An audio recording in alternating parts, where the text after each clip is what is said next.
Victor ব্যানার্জির বাংলা ছবির সম্পূর্ণ তালিকা।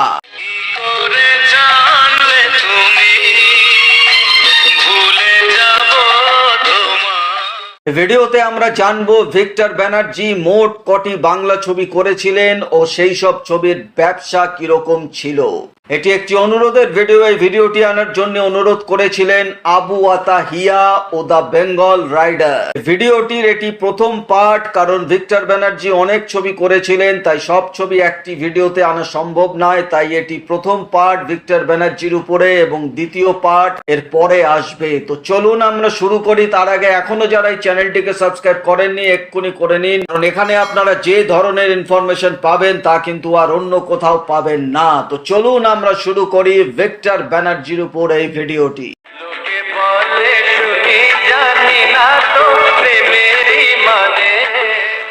ভিক্টর ব্যানার্জির প্রথম বাংলা মুক্তিপ্রাপ্ত ছবি ছিল দুই পৃথিবী। ছবিটি মুক্তি পায় 1980 সালের 27শে জুন। পীযূষ বসু ছিলেন এই ছবির পরিচালক, সঙ্গে ছিলেন মহানায়ক উত্তম কুমার, নায়িকা ছিলেন তনুশ্রী শঙ্কর। ভিক্টর ব্যানার্জির বিপরীতে সুপ্রিয়া দেবীও ছিলেন এবং বক্স অফিসে দুই পৃথিবী হিট করেছিল। এর পরের ছবি আসে পিকু। সত্যজিৎ রায়ের একটি শর্ট ফিল্ম আসে পিকু। ছবিটি মুক্তি পায় 22শে এপ্রিল 1983 সালে। সঙ্গে অপর্ণা সেন ছিলেন নায়িকা এবং এই ছবিটি ফটিক চাঁদ ছবির সঙ্গে দেখানো হয়েছিল, তাই এই ছবির প্রপার বক্স অফিস রিপোর্ট পাওয়া যায় না। এর পরের ছবি আসে তনয়া। 28শে অক্টোবর 1983 সালে তনয়া ছবিটি মুক্তি পায়। নারায়ণ চক্রবর্তী ছিলেন এই ছবির পরিচালক, নায়িকা ছিলেন শর্মিলা ঠাকুর, সঙ্গে দীপঙ্কর দে, সুমিত্রা মুখার্জিরা ছিলেন। কিন্তু বক্স অফিসে তনয়া চলেনি, ফ্লপ করেছিল।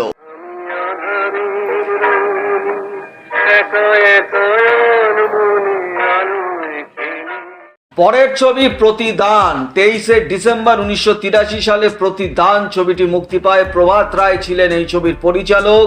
এই ছবিতে ভিক্টর ব্যানার্জি ভিলেন ছিলেন। রঞ্জিত মল্লিক, বোম্বের নাসিরুদ্দিন শাহ, শর্মিলা ঠাকুররা ছিলেন এবং বক্স অফিসে প্রতিদান হিট করেছিল। এর পরের ছবি আসে প্রার্থনা। 6 জুলাই 1984 সালে প্রার্থনা ছবিটি মুক্তি পায়। অসিত সেন ছিলেন এই ছবির পরিচালক। অমল পালেকার, মৌসুমী চ্যাটার্জিরা এই ছবির অভিনেতারা ছিলেন এবং বক্স অফিসে প্রার্থনা এভারেজ ব্যবসা দিয়েছিল। পরের ছবি ঘরে বাইরে। 1 জানুয়ারি 1985 সালে ঘরে বাইরে ছবিটি মুক্তি পায়। সত্যজিৎ রায় ছিলেন এই ছবির পরিচালক, সঙ্গে সৌমিত্র চ্যাটার্জি, স্বাতীলেখা সেনগুপ্তরা ছিলেন এবং বক্স অফিসে ঘরে বাইরে এভারেজ ব্যবসা করেছিল। পরের ছবি আসে প্রতিজ্ঞা। 1985 সালের 30শে আগস্ট ছবিটি মুক্তি পায়। অসিত সেন ছিলেন এই ছবির পরিচালক, নায়িকা ছিলেন মৌসুমী চ্যাটার্জি, সঙ্গে উৎপল দত্ত, রবি ঘোষরা ছিলেন এবং বক্স অফিসে প্রতিজ্ঞা হিট করেছিল। পরের ছবি আসে প্রতিকার। 1987 সালের 17 এপ্রিল মুক্তি পায় প্রতিকার। আর এই ছবিটি থেকে ভিক্টর ব্যানার্জির কেরিয়ারের গতি আসে এবং তিনি অ্যাকশন হিরো রূপে পরিচিত হন। প্রভাত রায় ছিলেন এই ছবির পরিচালক, দেবশ্রী রায় নায়িকা ছিলেন, সঙ্গে চিরঞ্জিত, শতাব্দী রায়, উৎপল দত্ত, বিপ্লব চ্যাটার্জিরা ছিলেন এবং বক্স অফিসে প্রতিকার সুপার হিট করেছিল।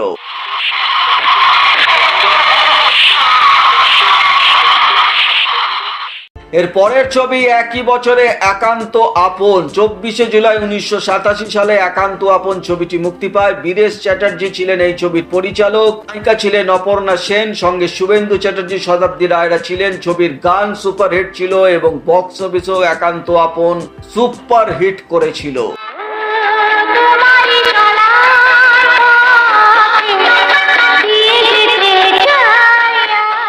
এরপরে আসে আগুন। 1988 সালের 6 মে আগুন ছবিটি মুক্তি পায়। ভিক্টর ব্যানার্জি নিজেই এই ছবিটি পরিচালনা করেছিলেন। বম্বের দিব্যা রানা ছিলেন ভিক্টর ব্যানার্জির নায়িকা, সঙ্গে তনুজা, সৌমিত্র চ্যাটার্জি, উৎপল দত্তরা ছিলেন। কিন্তু আগুন বক্স অফিসে চলেনি, ফ্লপ করেছিল।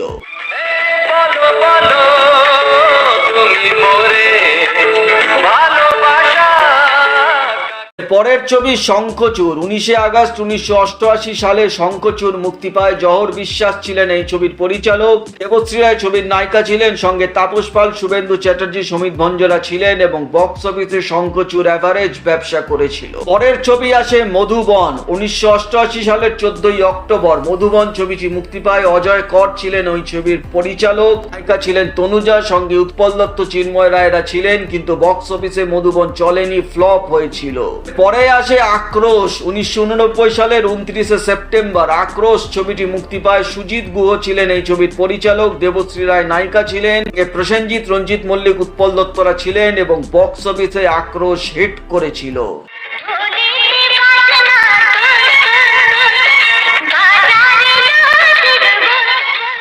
এর পরের ছবি ব্যবধান। 16 ফেব্রুয়ারি 1990 সালে ব্যবধান ছবিটি মুক্তি পায়। দিলীপ মুখার্জি ছিলেন এই ছবির পরিচালক, মুনমুন সেন ছিলেন ভিক্টর ব্যানার্জির নায়িকা, সঙ্গে তাপস পাল, ইন্দ্রাণী দত্ত, কালী ব্যানার্জিরা ছিলেন এবং ব্যবধান ছবিটিও বক্স অফিসে হিট করে। এরপরে আসে রক্ত ঋণ। 13 এপ্রিল 1990 সালে রক্ত ঋণ ছবিটি মুক্তি পায়। সুশীল মুখোপাধ্যায় ছিলেন এই ছবির পরিচালক, মেঘনা শ্রীবাস্তব ছিলেন নায়িকা, সঙ্গে শতাব্দী রায়, অভিজিৎ সেন, উৎপল দত্তরা ছিলেন, কিন্তু বক্স অফিসে রক্ত ঋণ চলেনি, ফ্লপ হয়েছিল।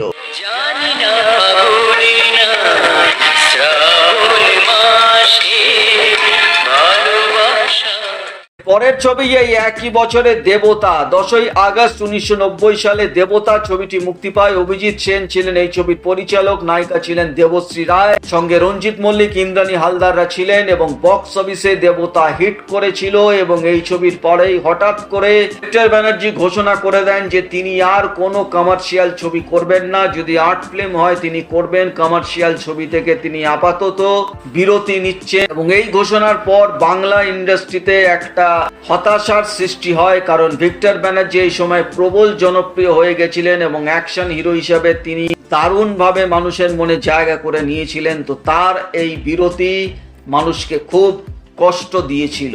এর পরের ছবি আসে পরের বছর 1991 সালে মহাপৃথিবী। মৃণাল সেন এই ছবির পরিচালক ছিলেন। 23 মার্চ 1991 সালে ছবিটি মুক্তি পায়। সৌমিত্র চ্যাটার্জি, অপর্ণা সেনরা ছিলেন এবং বক্স অফিসে মহাপৃথিবী ফ্লপ করেছিল। এর পরে প্রায় 5 বছরের ব্যবধানের পর প্রভাত রায় আবার কমার্শিয়াল ছবিতে ভিক্টর ব্যানার্জিকে ফিরিয়ে আনেন লাঠি ছবি দিয়ে। 20 ডিসেম্বর 1996 সালে লাঠি মুক্তি পায়। ছবিতে দেবশ্রী রায় নায়িকা ছিলেন, সঙ্গে প্রসেনজিৎ, শতাব্দী রায়, ঋতুপর্ণা সেনগুপ্তরা ছিলেন। লাঠি বক্স অফিসে সুপার হিট হয়েছিল। এর পরের ছবি আসে মহান। 1996 সালের 22 নভেম্বর মহান ছবিটি মুক্তি পায়। হরনাথ চক্রবর্তী ছিলেন এই ছবির পরিচালক, সঙ্গে রঞ্জিত মল্লিক, সৌমিত্র চ্যাটার্জি, চুমকি চৌধুরীরা ছিলেন এবং বক্স অফিসে মহান হিট করেছিল। এর পরে আসে দানব। 1997 সালের 18 এপ্রিল দানব ছবিটি মুক্তি পায়। শচীন অধিকারী ছিলেন এই ছবির পরিচালক, সঙ্গে তাপস পাল, ঋতুপর্ণা সেনগুপ্তরা ছিলেন এবং বক্স অফিসে দানব সেমি হিট করেছিল। অর্থাৎ সেমি হিট মানে ছবির ইনভেস্টমেন্ট তুলে 50% প্রফিট প্রযোজক দেখেছিলেন, তাই ছবিটিকে সেমি হিট বলা হয়। আর হিট ছবি বলা হয় যেই ছবিটি ইনভেস্টমেন্টের ডাবল নিয়ে আসে, সেই ছবিটিকে হিট বলা হয়। পরের ছবি শেষ কর্তব্য। 28 সেপ্টেম্বর 1998 সালে ছবিটি মুক্তি পায়। শান্তনু ভৌমিক ছিলেন এই ছবির পরিচালক, সঙ্গে অভিষেক চ্যাটার্জি, ঋতুপর্ণা সেনগুপ্ত, সুমিত্রা মুখার্জিরা ছিলেন এবং বক্স অফিসে শেষ কর্তব্য অ্যাভারেজ ব্যবসা করেছিল। এর পরের ছবি আসে আমার মা। এই একই বছর 6 সেপ্টেম্বর 1998 সালে আমার মা ছবিটি মুক্তি পায়। দিলীপ বিশ্বাস ছিলেন এই ছবির পরিচালক, সঙ্গে প্রসেনজিৎ, অভিষেক চ্যাটার্জি, রঞ্জিত মল্লিক, ঋতুপর্ণা সেনগুপ্তরা ছিলেন এবং বক্স অফিসে আমার মা হিট করেছিল। পরে আসে মনের মতো মন। এটি বাংলাদেশের প্রোডাকশন ছিল। 1998 সালের 24 জুলাই ছবিটি মুক্তি পায়। মন্তাজুর রহমান ছিলেন এই ছবির পরিচালক এবং কলকাতায় মনের মতো মন ছবিটি চলেনি, ফ্লপ করেছিল। এর পরের ছবি আসে চেনা অচেনা। 11 জুন 1999 সালে চেনা অচেনা ছবিটি মুক্তি পায়। সুভাষ সেন ছিলেন এই ছবির পরিচালক, অভিষেক চ্যাটার্জি, ঋতুপর্ণা সেনগুপ্তরা এই ছবিতে ছিলেন, কিন্তু বক্স অফিসে ছবিটি চলেনি, ফ্লপ হয়েছিল। এর পরের ছবি তুমি এলে তাই 16 জুলাই 1999 সালে তুমি এলে তাই মুক্তি পায়। প্রভাত রায় ছিলেন এই ছবির পরিচালক, প্রসেনজিৎ, ঋতুপর্ণা সেনগুপ্ত, অর্পিতা পালরা ছিলেন এবং এই ছবিটিও বক্স অফিসে চলেনি, ফ্লপ করেছিল। পরের ছবি মানুষ কেন বেঈমান 27 আগস্ট 1999 সালে ছবিটি মুক্তি পায়। স্বপন সাহা ছিলেন এই ছবির পরিচালক, বাংলাদেশের চম্পা এই ছবির নায়িকা ছিলেন, শুভেন্দু চ্যাটার্জি ছিলেন, কিন্তু এই ছবিটিও বক্স অফিসে চলেনি, ফ্লপ হয়েছিল। পরের ছবি আছে সত্যি এই তো জীবন। 11 ফেব্রুয়ারি 2000 সালে ছবিটি মুক্তি পায়। জ্যোতিপ্রকাশ রায় ছিলেন এই ছবির পরিচালক, মৌসুমী চ্যাটার্জি ছিলেন ভিক্টর ব্যানার্জির বিপরীতে, সঙ্গে সৌমিত্র চ্যাটার্জি, মুনমুন সেন ছিলেন, কিন্তু বক্স অফিসেও এই ছবিটি চলেনি, ফ্লপ করেছিল। পরে আসে আমাদের সংসার। এই একই বছর 2রা জুন 2000 সালে এই ছবিটি মুক্তি পায়। দিলীপ বিশ্বাস ছিলেন এই ছবির পরিচালক, সঙ্গে রঞ্জিত মল্লিক, অভিষেক, ঋতুপর্ণা সেনগুপ্ত, ফিরদৌসরা ছিলেন এবং আমাদের সংসার বক্স অফিসে হিট করেছিল। পরের ছবি ভালোবাসি তোমাকে 2000 সালের 4 আগস্ট ছবিটি মুক্তি পায়। স্বপন সাহা ছিলেন এই ছবির পরিচালক, প্রসেনজিৎ, ঋতুপর্ণা ছিলেন ছবির নায়ক নায়িকা, কিন্তু বক্স অফিসে ভালোবাসি তোমাকে চলেনি, ফ্লপ করেছিল।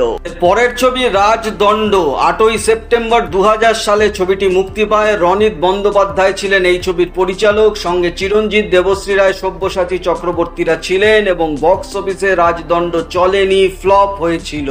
এই পার্টে এই কটা ছবি আমি নিয়ে এসেছি। ভিক্টর ব্যানার্জি, এখনো পর্যন্ত ভিক্টর ব্যানার্জি এই পার্টে 30টি ছবি অভিনয় করেছিলেন এবং এর পরের পার্টে তার বাদ বাকি ছবিগুলো নিয়ে আসবো। আশা করি এই ভিডিওটা আপনাদের ভালো লেগেছে। ভালো লাগলে একটি লাইক অবশ্যই করে দেবেন। চ্যানেলটিকে সাবস্ক্রাইব করতে একদম ভুলবেন না, কারণ এখানে যে ধরনের ইনফরমেশন পাবেন তা কিন্তু আর অন্য কোথাও পাবেন না। তো দেখা হচ্ছে এর পরের ভিডিওতে, ততক্ষণে আপনারা সবাই ভালো থাকুন, সুস্থ থাকুন, নমস্কার।